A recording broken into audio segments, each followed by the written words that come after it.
part 2 of an analysis of Josephus. What were his motives? What were the things that drove him? What were his hopes? And did he succeed at what he was trying to do? Generally speaking, when we think of Josephus, we ask ourselves, was he loyal to the Jews? Was he loyal to the Romans? Was he loyal to both? Was he a traitor? Was he a patriot? Was he a historian? Was he a propagandist? To understand who he was, we have to really place him in the times in which he lived. Josephus, as we said, was born of a high-ranking priestly family. He was a child prodigy, a brilliant young man. He examined the different sects of Judaism in his teens. It seems that he was likely born to the Tzadduki families, to a Sadducee family. But he decided to become a Pharisee. The Pharisees are really the foundation of the rabbinic tradition that survives today. He seems to have had a flirtation with the idea of mysticism, with a character that resembles John the Baptist, who was a bit of a hermit, baptizing people, living by natural foods close to the Jordan River. What do you think baptizing? Dunking people in the mikveh. But it was before Christianity. John the Baptist came before Jesus, right? He was active before Jesus. Jesus came to him.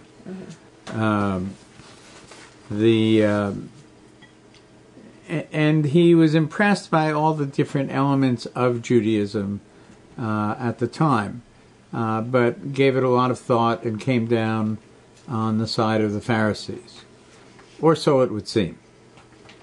At a very young age, he was sent to Rome, the purpose being to bring back a number, I think it was 6 or 8 Kohanim that had been arrested by the governor, who was a corrupt governor in Israel. The Romans would call it Palestine eventually. They were calling it Judea Samaria at the time. They were provinces of Rome.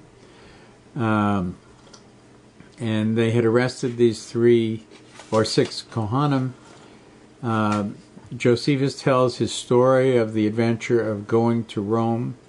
It parallels very much the story of Paul's trip to Rome.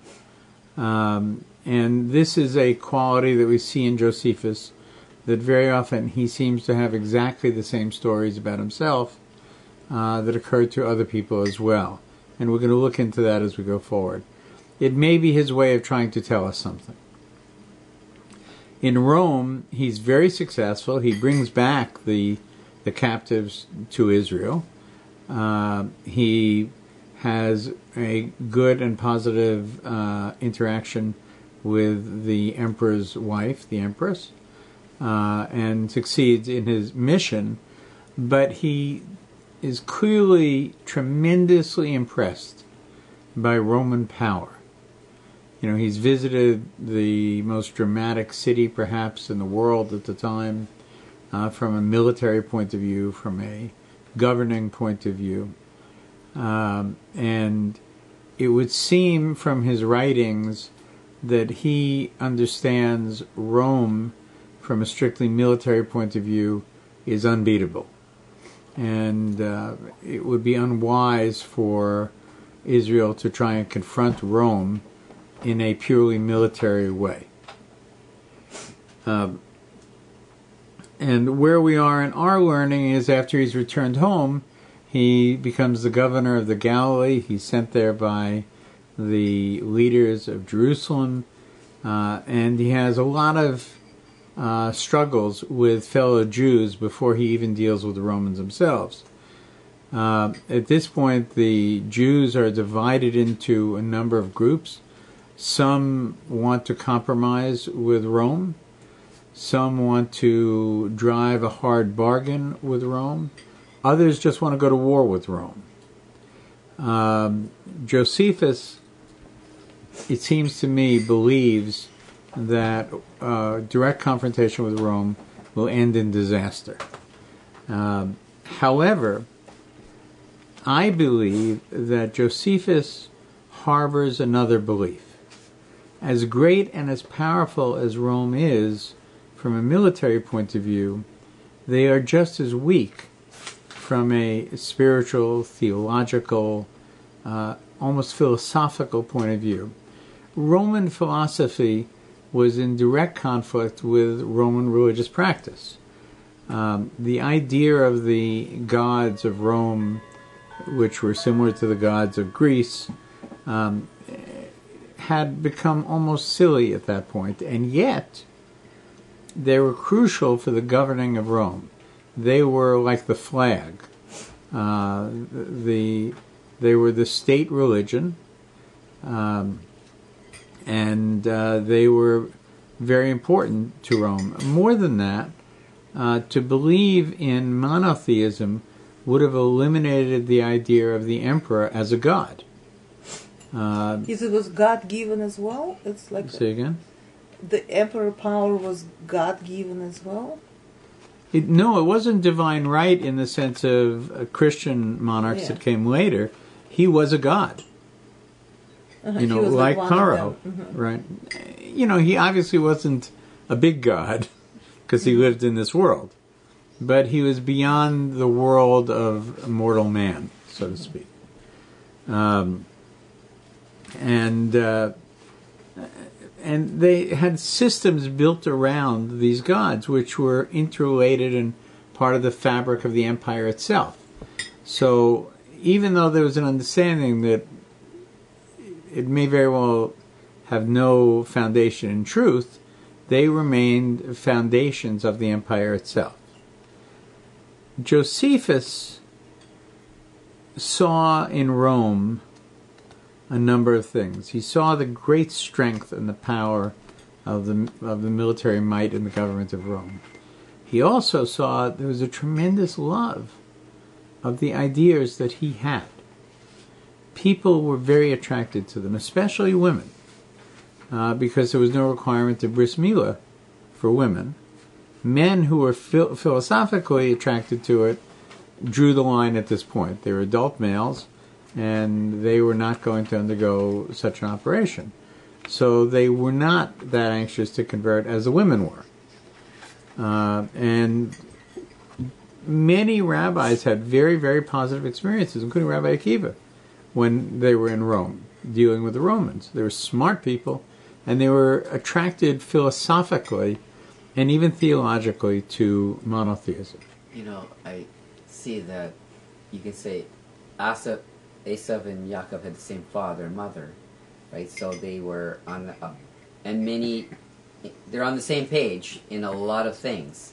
They understand a lot of things. Maybe their yearnings or desires are going in a different direction, but they should be, as brothers, they still understand each other. They have some commonality.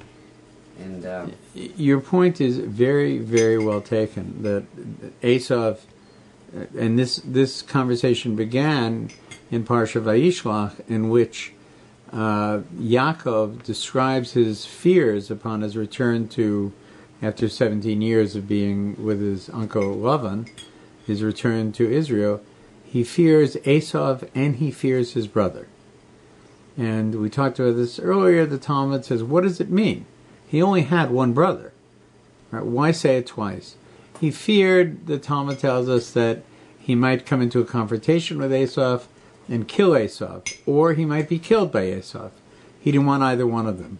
But even more so, as much as he feared the militaristic side of Esav, that he was coming with 400 armed men, he will fear his brother, the hug, the kiss of Esav, the possibility of assimilating into a world that would deny the mission of his father Yitzchak and grandfather And Abraham. that's the first thing. Esau asked him to come follow. I'll go with you. You come, Brian. That's right. It was like the first offer almost. Esau says, come to Seir, come with me, right? And then the second offer is, okay, if you're going in a different direction, I'll go with you to protect you. Right? And if that's too much of a problem, I'll just send a couple of guys, soldiers, with you that they should know that Esau is your guarantor. In this country, people know not to mess with Esau. Right? So I'll send a couple of people that are identified with me. Nobody will bother you, my brother. Yaakov says, thank you, but no thank you. I'll meet you at a future date. I'm going to go now on my way. The Chachamim tell us that future date is the time of Mashiach, when the mountain of Seir will come to the mountain of Zion, and it'll be a positive experience, not a negative experience. And I would say that this was something very much on the mind of Josephus, this thing. That he was very intelligent, so you could see that it probably would be. When he saw Yaakov, feared a military side, he also understood that perhaps Esau had something, because they didn't attack each other at the end. So when he was in Rome, he saw Esau in all his power and in all his weakness as well.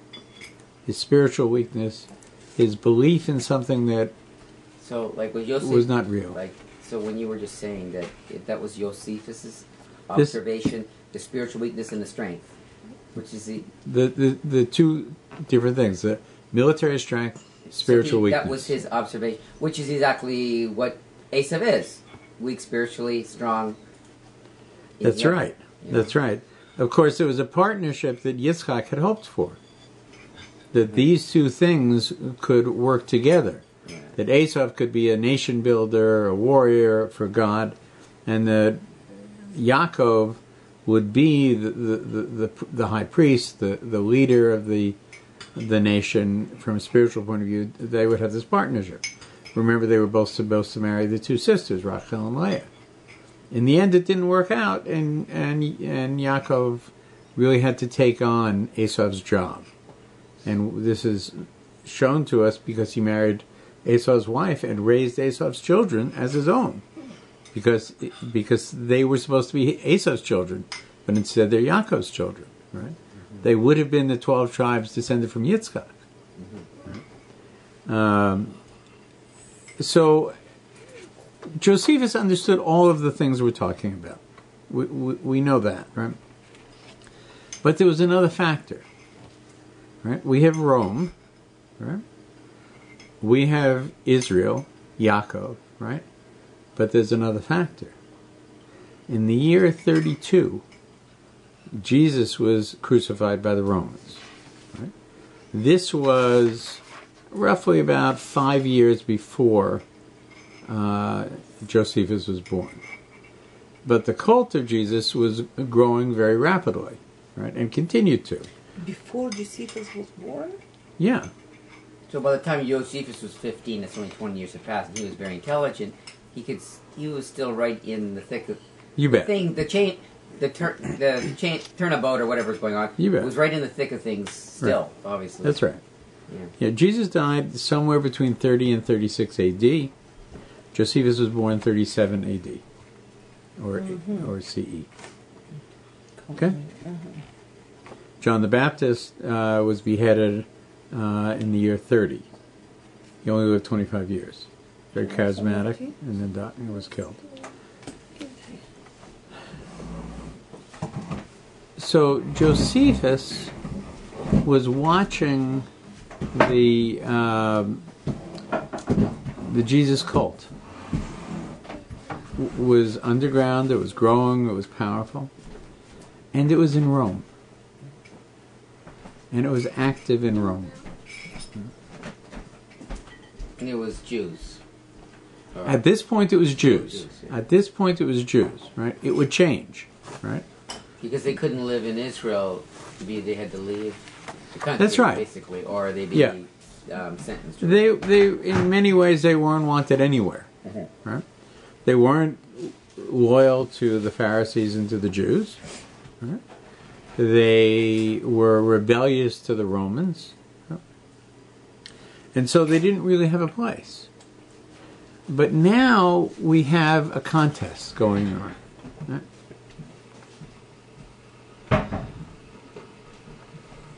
The Roman gods are on their heels, in a sense.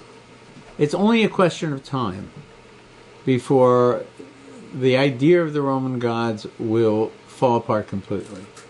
What will replace them? Big question. For instance, will the Roman eagle that goes the standard bearer carries before the legions become a cross or a menorah? Interesting question, right? Because for sure it's not going to survive. It will not survive. Because the people don't really believe in it at this point. Right? From the year 70, for the last 30 years of his life, Josephus lives in the home of Vespasian. Vespasian, the conquering general of Israel. Vespasian, the father of Titus. Titus Harasha, as the Talmud calls him. Titus, who destroyed the temple, who, it said, fornicated on a Torah scroll in the Holy of Holies, who stabbed the parochas and they bled. Titus, who fought openly with God and was killed by a gnat that flew into his brain and eventually killed him. Titus was a very evil person, and yet Josephus seems to get along okay with him and with his father. And when his father becomes emperor, Josephus moves into his home and becomes the lord of the manor in the house of Vespasian. And his name becomes Flavius Josephus because he's part of the Flavian family, which is Vespasian and Titus and other emperors. It's funny, as a Cohen, and for him to do that, I wonder how, if he was still, to what degree was he keeping religious law, Jewish law? It's an excellent question. It seems he was keeping it very closely. Very closely. So, he seems on some levels to be a traitor. Right? To that degree, then you would think. You know, because he helped the Romans. Even if he became a translator for the Romans. Even if he agreed God was giving the Romans control, or they didn't agree with fighting the Romans, but to live in the house of the father of Titus, that may be going a little bit too far. Well, I think that's a very interesting point. Even if he agreed that the Romans, God was judging Israel, and it's like, I think that's a very. Unless he drew a comparison to being in the palace of Babylon, like for Daniel and his friends, but they were there by force. They didn't have a choice. Yeah. They were captive. He chose it. And he chose. In this case, he chose. So it's not. If he thought he was drawing a parallel in his mind. He has many parallels. Let me give you one of the important stories he tells. We can get an insight into Josephus to some degree by the stories he credits himself with. His trip to Rome parallels the trip of Paul to Rome. Right? But there's a very interesting story he tells. But he mixes two stories together which are very interesting. At one point, he and his colleagues in the city of Jopata in the Galilee are surrounded by the Romans. And they know that the next day the Romans will break through all of the defenses they've had. And they've been held at siege, and Jopata is a fortress-like city which can only be approached by one side. The rest is completely impossible to approach it. And they're hidden deep in the caves of Jopata, but they know that tomorrow is their last day. And so, listen carefully to the story. I think it will ring a bell. They draw lots. And they say, we will not be taken alive to become slaves of the Romans. We will not let it happen. And they draw lots, and the lots are determining who will kill who. Because suicide is itself a very, very serious sin for Jews. Murder is actually less of a sin. Really? Yeah. Self-murder is a very great sin. Really? So they drew lots to, instead of taking their own lives, take each other's lives. And the last person would kill himself, because there was nobody else to do it. Anyone want to guess who the last person was? Josephus. So, like the kind of a the Masada sounds like, as they're saying, it's like Masada. That's what they did. The only way we know about Masada is from one historian. Josephus? Yep, Josephus. That's right. Really? He is our source. Not a survivor of Masada? So It's who told the story to Josephus. So if he wrote the generals, if he wrote this part as an after fact, he could have played on the Masada story and put it into his life story in a way. Are you saying? Let me continue. Let me continue the story. Yes, it could be. Josephus is captured. He is the only survivor of Jopata. He's captured by the Romans. He's imprisoned by the Romans. Everything I'm telling you is a story as told by Josephus himself. So you can judge for yourself how you feel about it. When questioned by Vespasian, he calls Vespasian emperor. Vespasian says, how dare you call me emperor? I'm general. Josephus says, you will be emperor. And lo and behold, he is emperor momentarily after. Vespasian says, this is a very smart person. Let's put him into our employ. Titus says, Father, he should never have been imprisoned. He should have always been with us.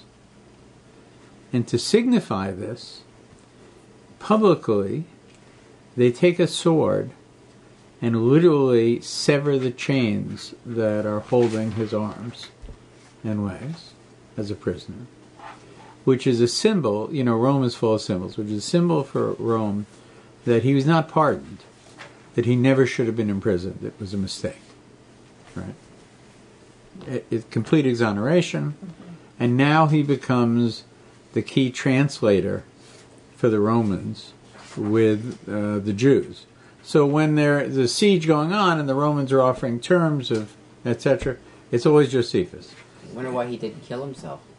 That's something, a character issue there. Yeah, it's something if that everybody else would do it, you should do it yourself. Something that didn't happen in Masada, right? Yeah. Now, do you remember the story that I just told you, coming from somebody else? Yeah. Right. Tzadok, Right. Yochanan ben Zakkai, the high priest, was smuggled outside of Jerusalem. He came to Vespasian, the Talmud tells us, and he it wasn't Alexander, it was Vespasian. No, Alexander was, he bowed to the high priest, right? And that was Shimon Hatzadik. Yeah, right? It's a different story. Alexander is way back. Remember, we've lived through the Hanukkah story, right? And the Hashmonaim have been ruling, right? Both as priests and as kings. It's a failed state. Brothers are arguing. They bring in the Romans to settle the argument between the brothers. And we find ourselves where we are now.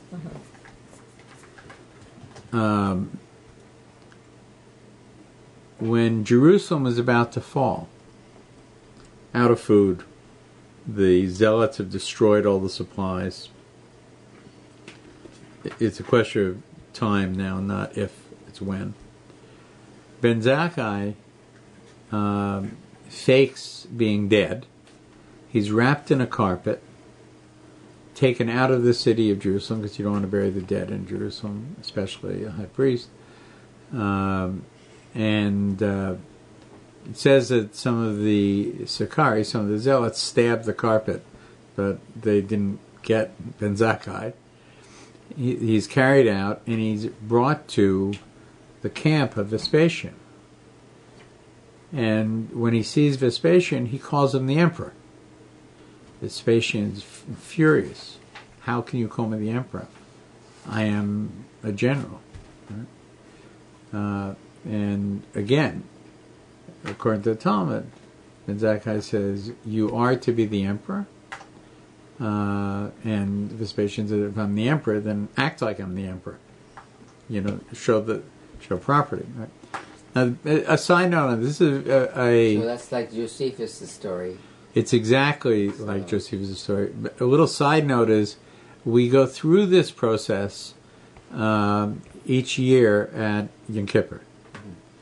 When you hear the chazan, sometimes from the back of the shul, say Hamelach, there's a story, I don't remember who the chassid was, who fainted at that moment when he heard that. Right? And when he came to and asked, why did you faint? He said, I remembered the story of Ben Zakkai. If we recognize God as king, why aren't we acting that way at this point? Right? We call him king at that moment, right? Because we're crowning him king. Right? And he thought he came back and said, remember Vespasian. Right? So this is the same story the Talmud tells us about Ben Zakkai. The end of Yochanan ben Zakkai's story is that he came to say, I know you're going to destroy Jerusalem, but spare the sages. Spare the sages, and let us move to Yavna. In Yavna, we'll set up a yeshiva, right? And we can continue to learn. And from the year 70, when the temple was destroyed, Jerusalem was destroyed, the sages moved to Yavna, and that's where the Jerusalem Talmud was redacted. It was in Yavna. And from the year 80 to the year 116, the Sanhedrin sat in Yavna. It was eventually destroyed as well. So Josephus compares himself to Ben Zakkai. He tells the same story, right? What did Ben Zakkai do? Ben Zakkai understood we cannot stand militarily against the Romans. We have to find some other way to survive. And our survival, the survival of Yaakov, eventually will be the conquest of Esau. But if we don't survive, then there's no hope. So we have to find some way to survive. And it is not going to be through a military victory. Can I ask you a question? I'm actually disturbed because I think there is somewhere it says when he was dying, the Ben Zakkai. Yochanan ben Zakkai, yeah. Yeah, Yochanan, that he was in pain or whatever, or he was accused of asking only for Yavna and not asking for... The Gemara says that on his deathbed, Yochanan ben Zakkai was in tears, and his student said, Rabbi, why are you crying? And he said, I don't know which direction I'm headed in. And he said, you are the most righteous of the generation. For sure you'll go directly to Gan Eden. He said, I'm not so sure. How could you not be sure? He said, I asked for Yavna. Maybe I should have asked for Jerusalem. This was his concern, that he had made a misjudgment, and he worried about that.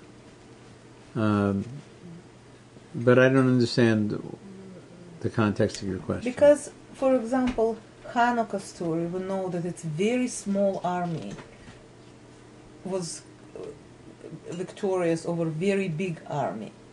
We know that, the conclusion he came and concluded Josephus came could be wrong conclusion, because it's not army which wins the wars in Israel. It's God's choice and God's will, and you know what I'm saying? That's how righteous the people are, or how right? righteous the army is. Well, I would say two things to that statement. How practical could be? First of all, we celebrate the Hanukkah story, but we do celebrate it with the knowledge that it was a snapshot in history. Yeah, but That military victory... they won a battle and they reclaimed the temple. Right? It was not something that was sustained. No, the right? rest is... But military victory was, you're saying... No, military victory was... and by the way, if you notice, we don't actually celebrate very much the military victory. Right? We celebrate the candles all the time. Right? Yeah, because the fact of the matter is the military victory did not outlast the generation of the victors. The war was not over.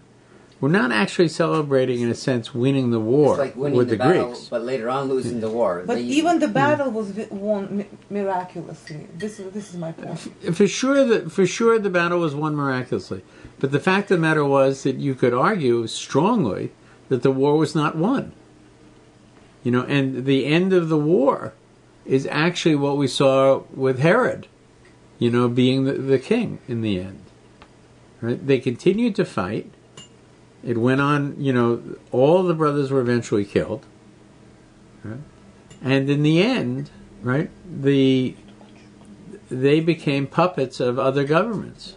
The victory was the spiritual victory, that the Judaism was saved, maybe. Judaism was saved. So that I agree. That was the victory. Really, that's why when we celebrate, when you have the menorah symbolizes, spiritual light and the light of Hashem. And absolutely, right. And the lesson, I think you're right. The lesson is that our victories in war are not simply attributable to our military might. You're absolutely right. There's a combination of military might and God's will. Always. God expects us to make the effort, and God will determine the outcome. I don't think there's any disagreement on that. Abraham went and fought with the 4 kings after they had destroyed the 5 kings with 18, 300, 2, whatever the number was. It was a tiny number. He was victorious, right? The state of Israel has been victorious over and over and over against great odds, right? We see it all the time. David and Goliath is the ultimate description, of God's, why did David choose the weakest weapon he could? The smallest stone he could, right? No spear, no arrows, no javelins, no nothing. He actually looked at all the stones and took the smallest one. And he said, why? Because I want them to know there is a living God in Israel. I still have to fling the stone, but God will do the rest at that point. Now, what we've learned about Josephus, if we've learned anything, was that the Jewish people at the time of this war were at war with each other more than they were with the Romans. Yeah. And that, God was not going to step in at this point, and change it. God allowed this to happen. Right? Why he allowed it to happen philosophically, the effects it had over the last, 2,000 years, I don't want to get into all the details of it. But I want to continue on this thought. Mm-hmm. Okay? So, Josephus clearly was a collaborator with the destruction of the temple, the destruction of Rome, and for this he should be condemned. There's no question. Right? His behavior was the behavior of a traitor. Definitely, right? On top of it, he was a propagandist for the Romans throughout this thing. But now let's look what happened afterwards. And try to remember the 3 elements that we're dealing with theologically. Rome, Judaism, a young and growing Christianity, the Jesus cult, growing very quickly in the middle, right? Josephus, with the destruction of Rome, destruction of Jerusalem and the temple, returns now to Rome, and he is a star of Rome, and he sets out to write his life's work, right? The Romans over time, and Christians after that, virtually destroy everybody else's historical works, except his of that time. There's bits and pieces of other historians, but very little. Campaign, or why it happened? Whereas Josephus's work is 100% intact, preserved by the Romans, later by the Christians. Right? Why? Why? What is he writing? Right? You would think he's writing pro-Roman and pro-Christian works. He wasn't, actually. In Josephus's works, we've said it before, I'll just repeat it, there are two groups of antagonists. There are the Jewish zealots, the Sicarii specifically, right, who want to defeat Rome, want to confront and defeat Rome. And he views them as wrong-headed and as criminals, in fact. They are a combination. In fact, there are criminal elements to it, and there are patriotic elements to it as well. Remember, they're killing Jews as much as they're killing Romans. The other group that are the antagonists, the evil players in his stories, are the Roman governors. At various levels, they're corrupt, they steal from the temple funds, they favor non-Jews over Jews in Israel, they tax Jews, they don't tax non-Jews, they give land to non-Jews, they take it from Jews, do all kinds of things which, you know, and they have no hesitancy to do things that affront the Jewish sensitivities in terms of respect for the temple, for God, etc. They are his enemies. But not Vespasian and not Titus. Not the emperors. He doesn't have a problem with them somehow, even though they are the destroyers of the temple. But he feels that they had no choice, that this war could have been avoided if it wasn't for the corruption of the governors and the violence of the zealots. The war could have been avoided. Rome would have controlled Israel, but Israel would have been allowed to live a kind of normal life under the Roman rule. That's really what Josephus seems to think. What destroyed it was these two elements, the zealots and the corrupt governors. He sits in Rome and he writes the story of the Roman wars, which basically tells the story as I've just told you, with the two enemies of peace being these two factors. Right? And the result of it is horrendous and horrible, obviously. Then he writes his largest work called Antiquities, which is the history of the universe from its creation until the Roman wars, Roman Jewish wars. And in these books, there are, I think, 8 volumes of them, he credits the Jews for virtually everything positive in the world. You know, civilizing the world. It's a curious thing to do when you're sitting in the home of Vespasian, really. Right? He continues to write. Maybe Vespasian respected Jews. Maybe he had a personal respect. He knew how to write it. He knew how to write it that didn't make Rome the enemy. Yeah. Right? You remember that, right? He was making Judaism itself, the hero, but not making Rome the enemy. Right? Maybe it comes back to what you said earlier about Esau and Yaakov. Well, you know what can happen. What happened with every Israeli or a Jew who lives in Israel and then lives in diaspora. He has a tremendous love and admiration for Israel. So it may be, and maybe guilt as well. Guilt and, you know. There is an author, his name is Apion. He's living in Alexandria.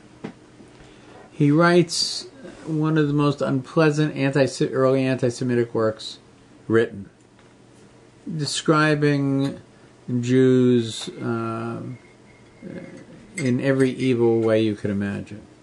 Josephus rides to the rescue. one of his last works is Against Apion, right?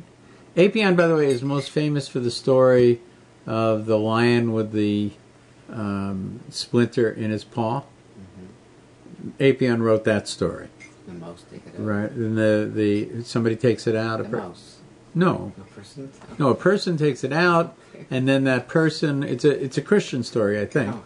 That person then finds himself in the Colosseum, and the lion, same lion, is there, and is going to kill him, and recognizes the person who took the thing out of his paw, and they sit down together, and everybody is happy, and the Romans are very disturbed by this. But it's not story. That's Apion's most famous story. But he wrote this awful thing about the Jews, and right away, there's a response from Josephus. Right? And Josephus' position carries the day. What is he doing? Now remember, right? A military and an idea. Josephus, I believe, believes from the beginning the conquest of Rome, the defeat of Esau, will not be by the sword. It will be by the idea of God, Hashem. And so that's what he's doing in Rome. He's making the case for monotheism. He's making the case for Judaism. He sees the collapse of the Roman gods coming. Right? What we can't do with the sword, remember, Yaakov condemned Levi and Shimon for using tools that were not Jewish against Shem. I think one of the commentaries even mentioned that they thought Yaakov felt that they were more like Esau than... They were using the tools of Esau. They were using that's the right. tools of Esau. Yeah, that's right. What about the commentary? That's right.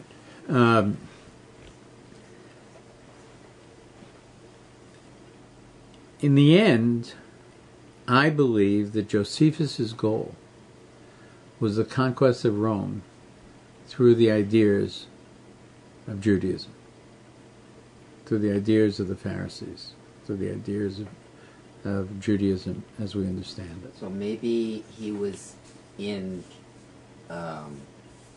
Vespasian's palace because he was maybe on a personal mission. I mean, that's why he accepted the position or job or allowed himself to get to that spot, because he could see maybe he could have an effect. Maybe exactly. So then, okay. So he believed that his work and his ideas, because he was privy to the emperors. They liked him. They made him a family member. That if something was going to replace the Roman eagle, it would be a menorah. Now, sadly, 200 years later, right, Constantine converted to Christianity and made the Roman legions, the standard bearer, carry the cross. The Romans were already halfway to monotheism by that time, right? Or well, what had happened was, now you remember, I'll quote Rabbi Skolbeck, that 50 years after the crucifixion of Jesus, the Jesus cult was made up entirely of Jews. You wouldn't defend anybody who wasn't Jewish in the cult, right?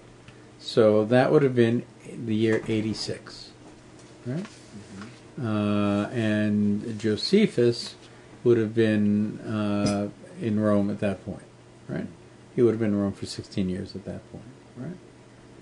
250 years after the death of Jesus, and now we're talking about at the moment that Constantine created the Holy Roman Empire and put the cross, replaced the eagle with the cross, there were no Jews in Christianity. They had been purged from Christianity. They were dangerous to Christianity. Now that the Gentiles were embracing it, they didn't like the Jews. Also, they didn't like the stringencies. You know, remember that the early cult, the Jesus cult, so to speak, right, kept all the mitzvahs. right? And there, it doesn't seem to be that they held that Jesus was in any way divine, right? So Christianity At all. really is a non-Jewish creation, as we speak. Well, as it exists, certainly, Paul won the battle, right? Mm-hmm. With the brother of Jesus, right? But he was in Rome too around the same time, wasn't he? He was in Rome. No, he was after Jesus too. Yeah. Let me just say. I think you're right. I don't think he ever saw him. Or he might have been alive at the same time, but maybe not. He doesn't mention Paul. He does. It seems that he does mention Jesus. You have to remember there was also the Bar Kokhba revolt after his death as well, right?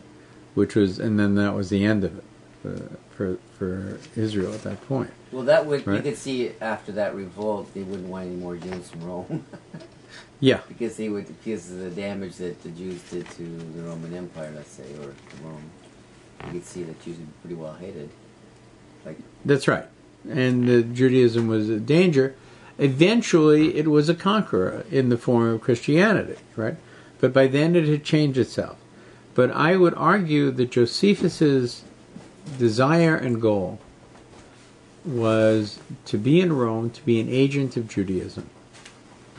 And that what Israel could not do on the battlefield, it could do in the battle of ideas.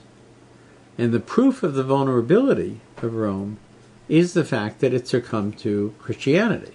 Well, the fact that he had the ear of the high and mighty may mean that he planted a lot of seeds of, One of the reasons I think that Josephus's works are intact today, and why they are part of, not part of Jewish learning usually, but very much part of Christian learning often, is for exactly that reason. Josephus's works, which were not pro-Christian at all. In fact, if you look at his works, you see there are 23 different Jesuses mentioned in his works. Almost none of them are mentioned in a positive light.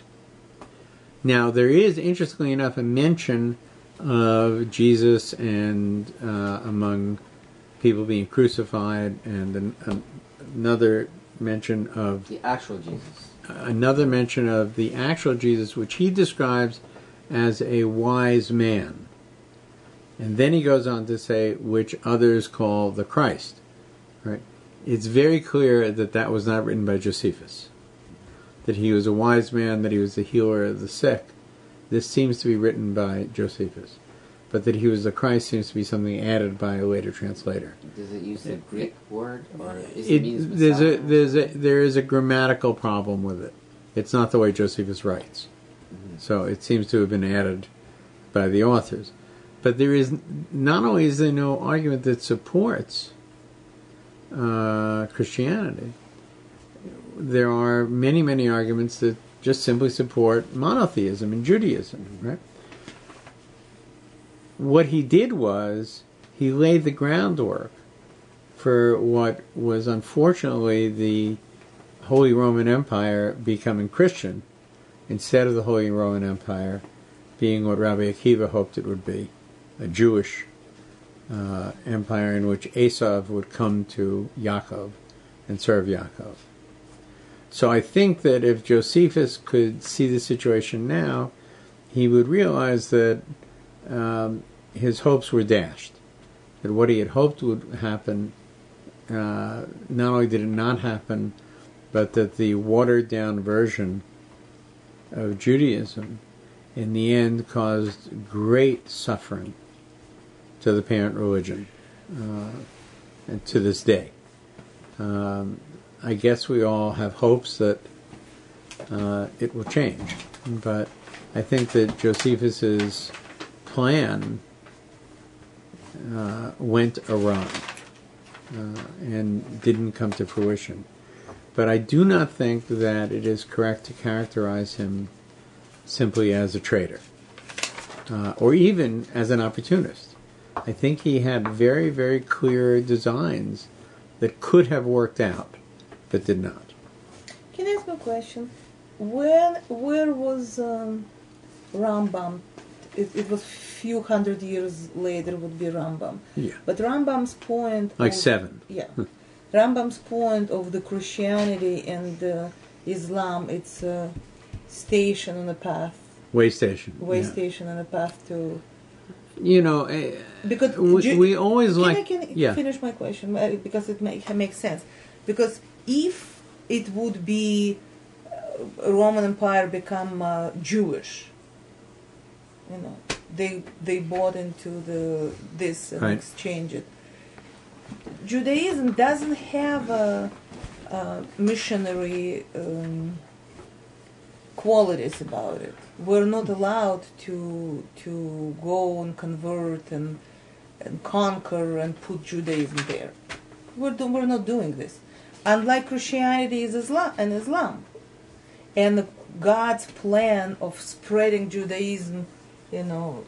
Rambam's argument is not that Islam and Christianity will be the sword and the spear of monotheism that Judaism cannot be. It's actually much more theological. What he's saying is, you know, what he's saying is, you know, there's a kind of tale told about an evangelical preacher and a Jewish rabbi, you know, who both agree that the Messiah is coming, and both want the Messiah to come, and when he comes, we'll see who he is, and we'll believe in him. So, it's kind of... One of us would be wrong. One of us would be wrong. But the point of the joke is we both recognize the concept of Mashiach. So is Islam. And the point of I think the 13th Mahdi is also for them a version of messianic beliefs. At least right? the Christians and Jews believe the Mashiach is Jewish and that he rules in Israel and stuff like that, right? I'm not sure about the details of the... Christians think that Mashiach would be Jewish? Well, or they think it's a Jesus. No, they think it's Jesus. Jewish and he was coming back. Right. Jewish.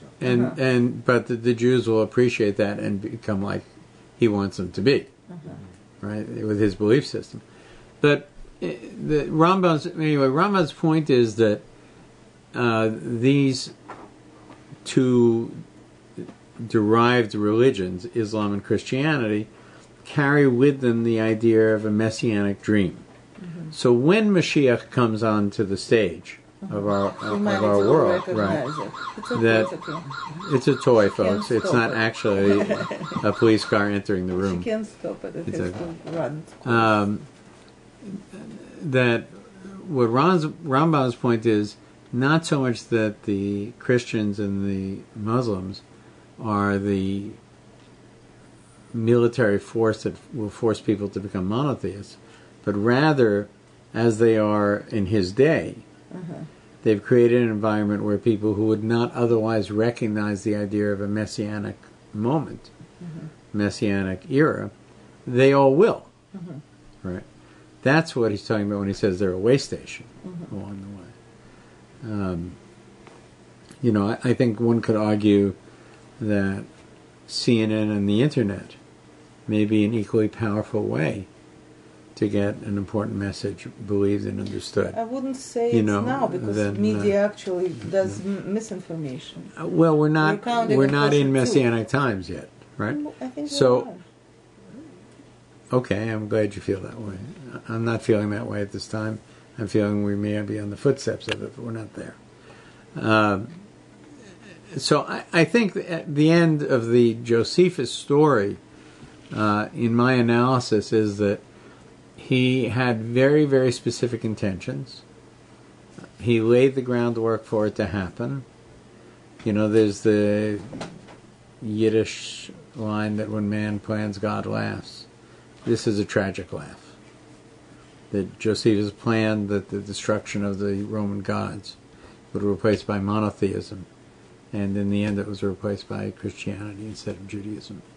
And that's a tragedy, but it's not a betrayal from the point of view of the goals of Josephus. Well, at least now they have ethical teachings. Like, I mean, still, even, like, I mean, there's ethical values in Christianity, even in Catholicism, even though they might worship Mary or whatever they do. But still, there's Jewish ethical values that still elevated humanity. Yeah. Elevated humanity. Yeah. I think that's true. Although the ultimate goal was not the way he thought, but but through what we were learning before, all his dealings, you know, financial things, grain, salt, this and that, he was just, maybe it's how everybody else were this time. We've been learning, as we were learning his life story, his biography, which we're about 2/3 of the way through, you know, he's talking about governing the Galilee at a time where the Jews were fighting amongst themselves in a very unpleasant way. And he's telling that story, and he's in the middle of it. It's just very unsavory. He's the governor, they're trying to unseat him, it's very violent, you know, and if anybody would ask, well, you know, God fights our battles for us, I think that the point that Ezra was making earlier was, you know, righteousness, or at least the desire for righteousness, needs to be an element in this equation for God to fight our battles for us. He expects us to fight them, number one, and number two, he expects us to fight them on his behalf, I would think. I'm not God, obviously, but that seems to be our history when you look at where our victories have come from and where our losses have come from. So, in the end, we should, I think, work towards righteousness and towards victories, both through the military might that we have, obviously with the decisive conclusion from God himself. Amen. Amen.